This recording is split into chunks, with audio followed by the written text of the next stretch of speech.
Hello there. So another big tech company, another data center company has made a deal with a nuclear vendor. In this case, it is Switch, and Switch has made a deal with Oklo to deploy 12 gigawatts of Oklo nuclear reactors. So let's take a look at the news details. Oklo and Switch form landmark strategic relationship to deploy 12 gigawatts of advanced nuclear power, one of the largest corporate clean power agreements ever signed. Well, I have to add a little caveat here. We really need to start working on real deployments, right? I mean, at this moment, it is basically an intention to do this. And also, if you look at the model, Oklo's model is they build the nuclear power plant, they operate the nuclear power plant, and they sell the electricity to the customer. So basically, what we see here, if this is still the intention of this deal, what Switch is promising is that they will buy enough electricity worth 12 gigawatts of these Oklo powerhouses. So I believe that that's a correct summary of what is happening here. So Oklo and Switch have signed one of the largest corporate agreements in history, a 12 gigawatt non-binding master power agreement. This milestone agreement demonstrates a shared commitment to advancing sustainable energy solutions, supporting data center growth, and driving industry-wide decarbonization. Oklo's Aurora powerhouses will provide reliable, clean energy for Switch's cutting-edge AI, cloud, and enterprise data center infrastructure. Under the master agreement, Oklo will develop, construct, and operate powerhouses to provide power to Switch across the United States through a series of power purchase agreements. This enduring relationship over several decades will help accelerate Oklo's early powerhouse deployment and also position the company to scale in response to a growing demand pipeline. This master agreement enables Oklo to leverage Switch's best-in-class execution while developing the financial and infrastructure model for scaling advanced nuclear. The timescale of this master agreement underscores Switch and Oklo's commitment to meeting artificial intelligence growing electricity demand.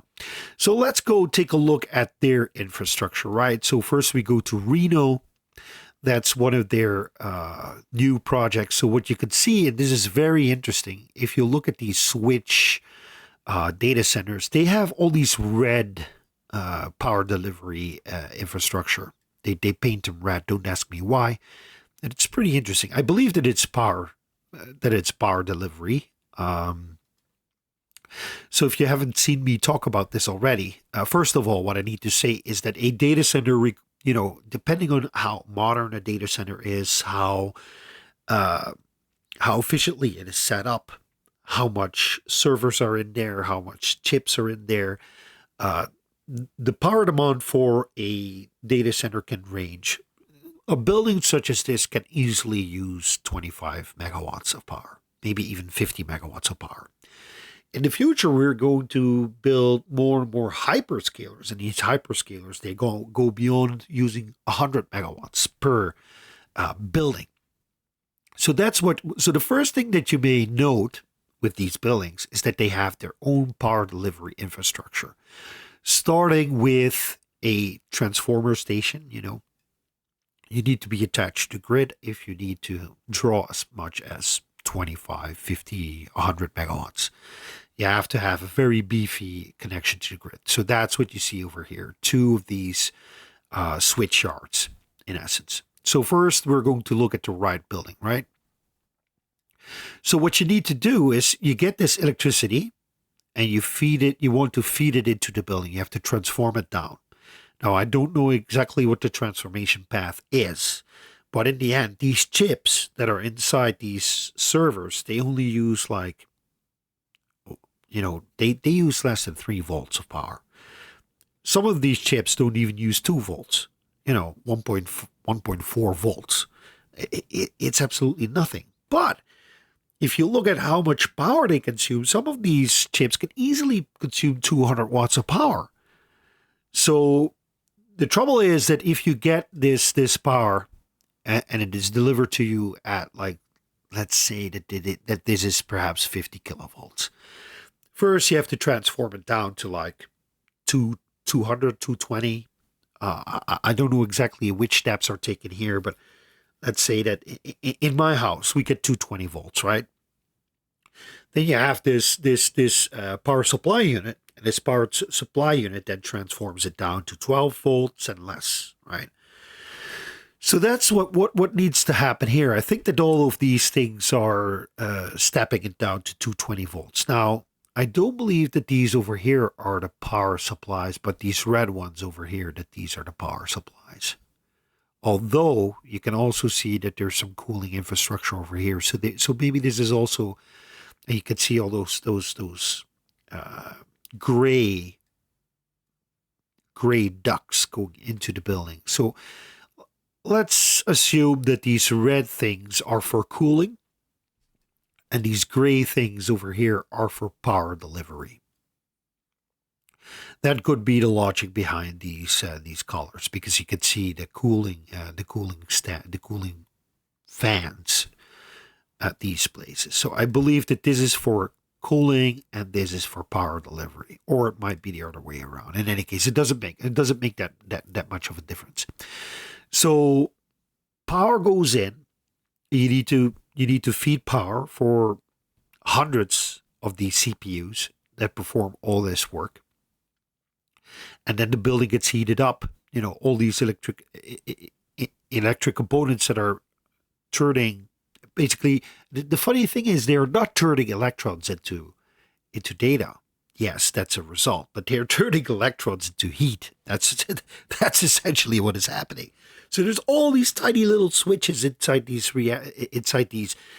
processing cores that are continuously flipping about, and it makes a lot of heat. So you need to evaporate.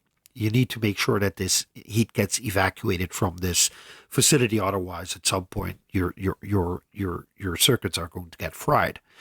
So these buildings, they have to get a lot of power for all these chips, but they also need a lot of power in order to cool the chips. That's basically the most important thing that goes on in these data centers outside the processing and storing of data, right?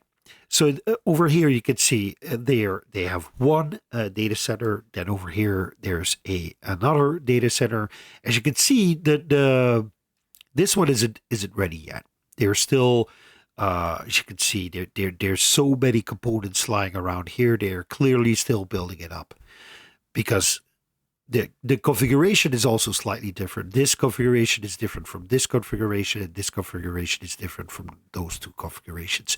And the same can be said from here. I used to work in the data center business, by the way.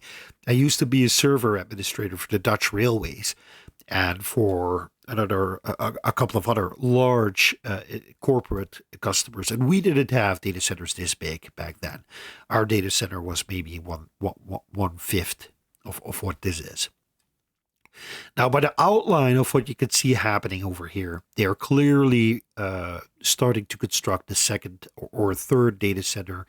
And this is going to be a fourth, and this is going to be a fifth, and this is going to be maybe a sixth, or maybe there's going to be an administration building here or something else. Who knows? But this is the first one of the switch data centers that I wanted to show you. Now, interesting is that there's also other data centers here, right, as you can see. And many of these data centers, many of these big data companies have their own design philosophy. Let's see, this is also a data center, right? Very interesting. And they're sprouting out of the ground. These are gas plants. I made this map earlier to show what is powering all this demand for data.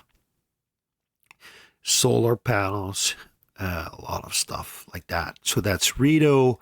Then we go to Las Vegas. Very interesting the way it is set up in Las Vegas. It's really integrated into this existing infrastructure right next to this. I don't know what this place is called, but it's clearly a town that's an integral part of the greater Las Vegas area. And as you can see over here, again, the typical red that we saw from the other one. So this is, let's see, it's not Las Vegas, but they have a different name for it. Switch Las Vegas. I believe that was like the Rock or the Boulder. So there's what, 1, 2, 3, 4, 5 large data centers here. And they call it the campus. Over here, you can see another data center. Clearly, they are planning to build more data centers over here. And that's what you see at all data centers.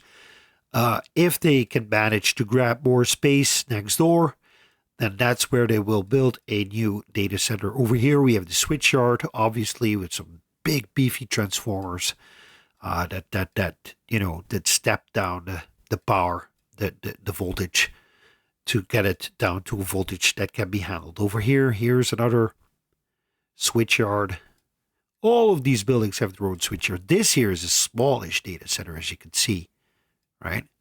But the infrastructure is there. So interesting. Or this is also interesting. Could this be? No, I don't believe that these are diesels, backup diesels. They do have backup. That's a certainty. But I don't believe that these are the backups. I believe that these are cooling infrastructure. These are the ones that do the evaporative cooling in order to make sure that the building doesn't melt down. if we may call it that. Now, this is also interesting over here. Google data center. So Google has its own data centers. Look at all this power delivery and cooling infrastructure over here. So incredibly energy intense. It's just unbelievable. I believe that this is a good hint at how this is done. Here we have a switch yard, and you can see these racks over here, where that's where the cables are being run. These look like generators, and this is how the power. This is part of the power delivery infrastructure. And then this over here is the cooling infrastructure.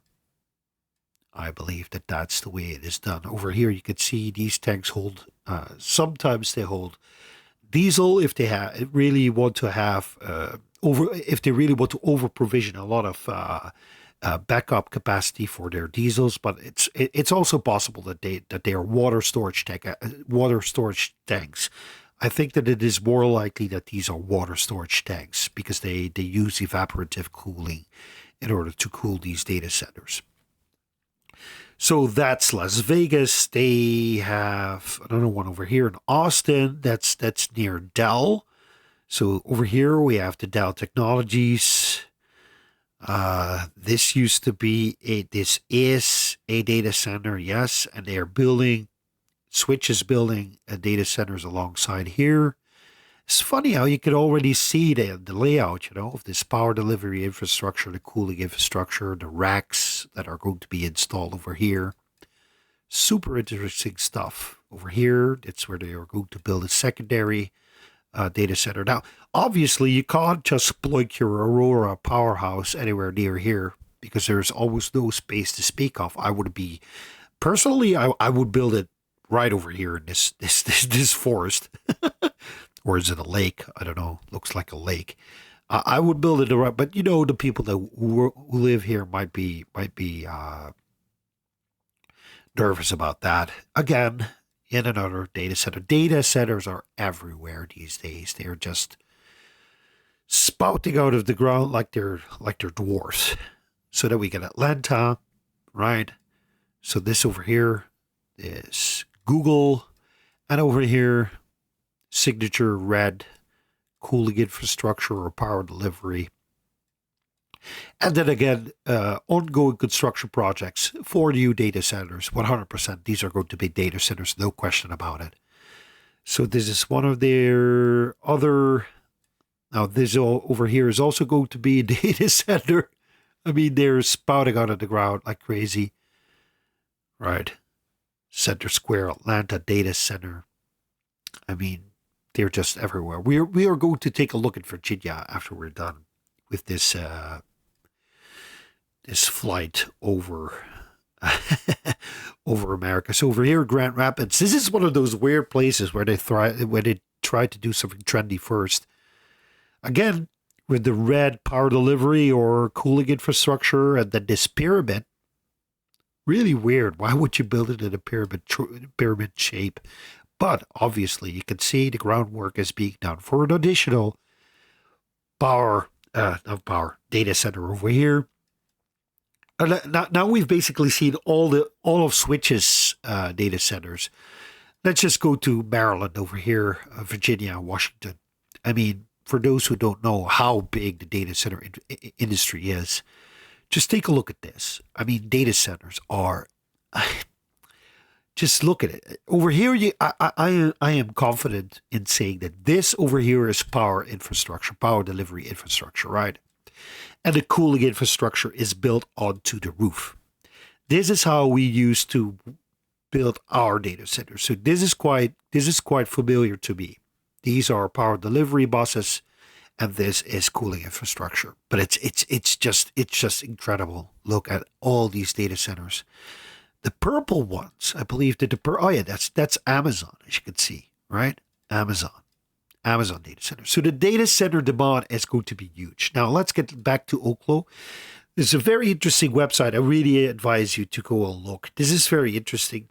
Now this is one of the most interesting things here. The BOP 302R test demonstrated on EBR2 simulated a loss of heatsink without scram situation where, starting from full power, the intermediate coolant pump was turned off while the control rods were prevented from inserting.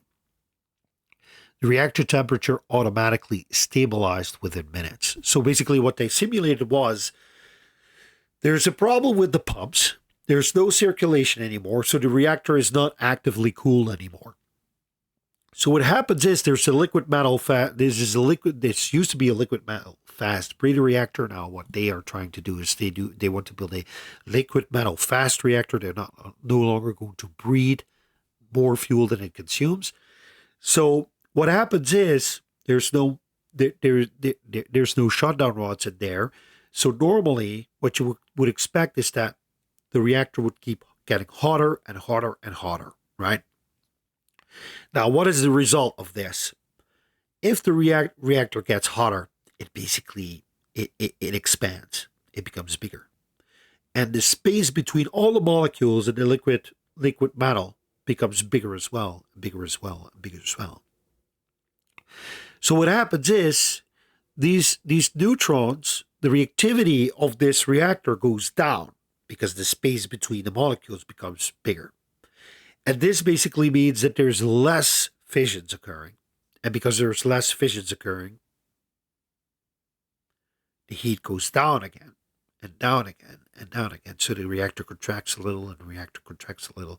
And that's basically how you get, at some point you get at an equilibrium where the reactor is at a relatively stable situation where, there's no risk of meltdown or anything like that.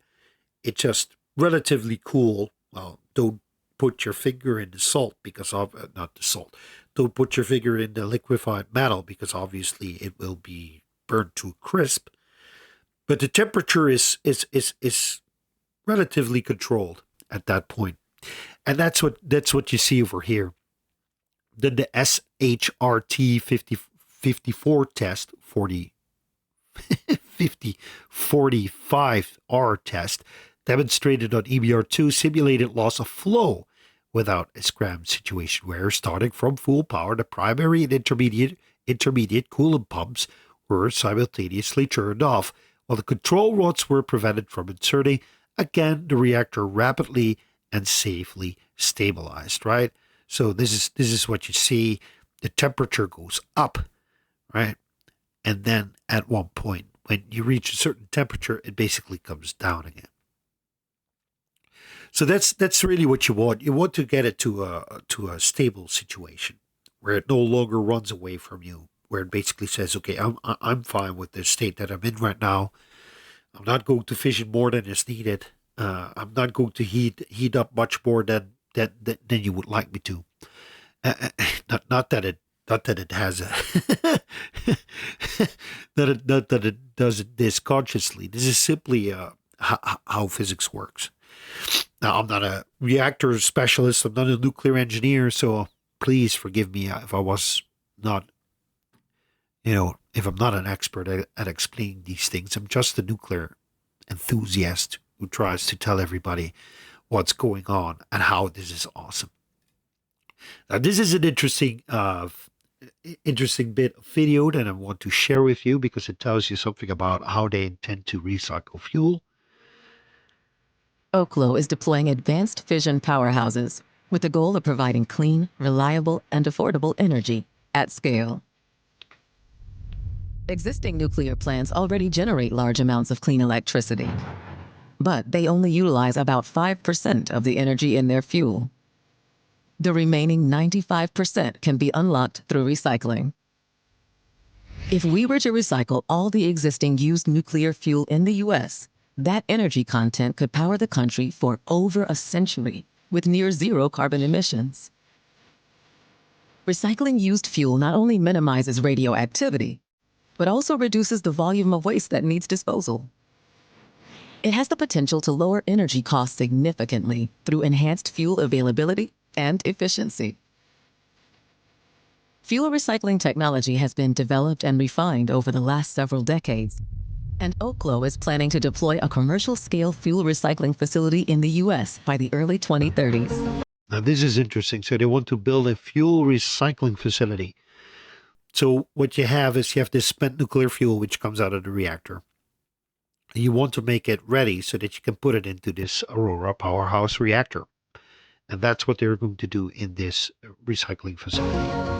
To recycle used fuel, the fuel is first transported from existing storage sites to an Oklo recycling facility. Then, it is disassembled and put into a salt bath. An electric current separates the uranium and the transuranic material. So this is interesting, right?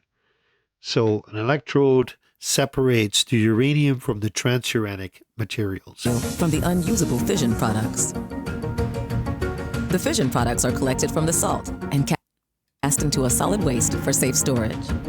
Now that's what we all should, endeavor for. This is all we should aspire for. Get the fission products out. Don't do anything else with the fuel. Get the fission products out, vitrify them, put them into a canister, and just chuck them underground. This is the stuff that you need to put in a deep repository. The uranium and transuranic material is collected and remanufactured into new fuel assemblies. Now this is interesting. So they have these fuel assemblies that is made up of uranium and plutonium, basically. The transuranics, there are also some neptunium in there. So I presume that the enrichment, it's no longer really enrichment that we're talking about, but the amount of fissile material in here should be sufficient to get the reactor going. I don't know. For use in Oklo's Aurora powerhouses. What was once nuclear waste will now transform how we generate clean, reliable, and affordable energy. It's a really slick presentation. I really wonder, what the fuel cycle is going to look like, because I get the feeling that we only get a small part of the fuel cycle. Maybe this is the fuel cycle that they're going to, because what you see is after you've used regular light water reactor fuel, which is like 5% uranium-235, what you get is at some point you can only use like 2 or 3% of the total uranium-235 until you've got so many fission products in there that will poison the reactor in a sense. There's so much xenon and krypton in there that wants to gobble up these neutrons without giving out neutrons, which basically eats into your neutron economy.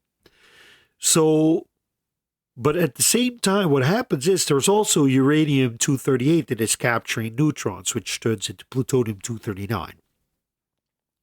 So this plutonium-239 is being fissioned inside the reactor. So a small part of that is left.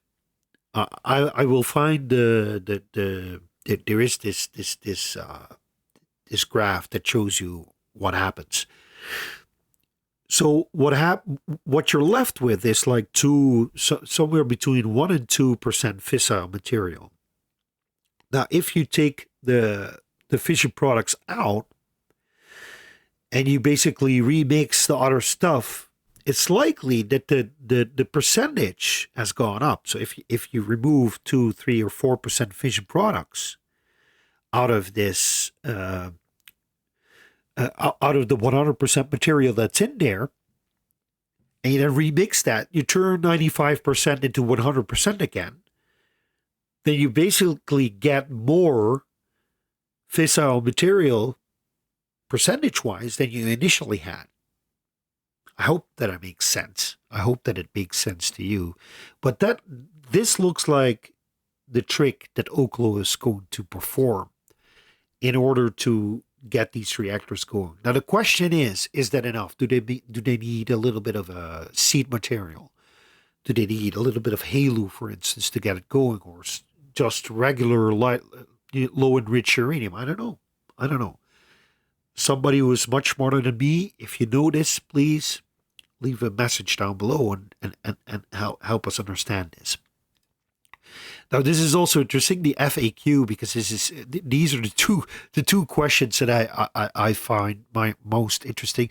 Does Oklo make a fast reactor? Yes, Oklo's reactors are fast reactors. A fast reactor makes a maximum use of uranium fuel. This feature enables Aurora Powerhouse to operate for up to 10 years before refueling and allows Oklo's plants to run on recycled used fuel from other nuclear power plants. And here's a little bit of the explanation why you wanted to have why it needs to be a fast reactor. Talking about moderator and such. And then, does Oklo make breeder reactors? No, Oklo is not developing breeder reactors. Breeder reactors are designed to produce more fissionable isotopes than they consume. Oklo's reactors do produce fissionable isotopes, which is unavoidable during operations, which helps extend refueling intervals, but they also efficiently consume less these isotopes, with the result that they consume more than they produce. This approach contrasts with breeder reactors, which aim to maximize the creation of carbon-free fuel.